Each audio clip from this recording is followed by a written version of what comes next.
Ciao, benvenuti o bentornati nel Tugurio. Oggi vi faccio vedere come ho fatto questo disegno. Ho fatto sia questa penna, ho fatto anche un portachiavi e oggi vi faccio vedere come si fa, ma dopo la sigla.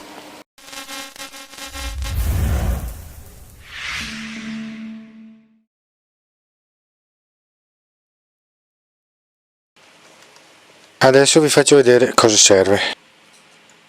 Alcuni inserti per fare il disegno, uno o due blocchetti per le penne, una base dove appoggiarli per incollarli, colla,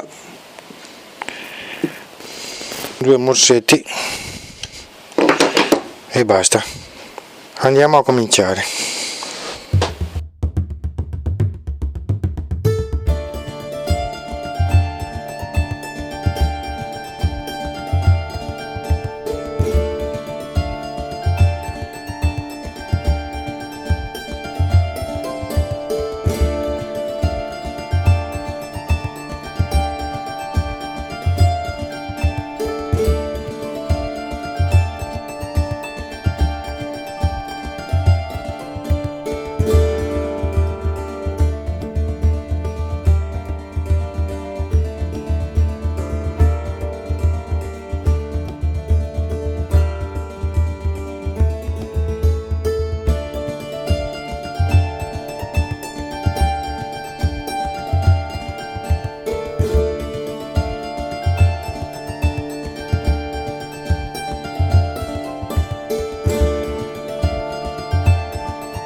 che il video ti sia piaciuto, spero di aver fatto vedere i passaggi abbastanza chiaramente. Se no, scrivi pure sotto nei commenti se ho saltato qualcosa o se vuoi qualche chiarimento, e appunto sarò felice di risponderti. Se il video ti è piaciuto, un bel like è gradito, basta, iscriviti se non l'hai ancora fatto. Mi raccomando, condividi il video se ritieni che a qualcuno possa essere utile, e ne seguirà un altro di video perché ho in mente un disegno un po' più particolare. Vediamo se ci riesco. Ci vediamo al prossimo video, alla prossima, ciao.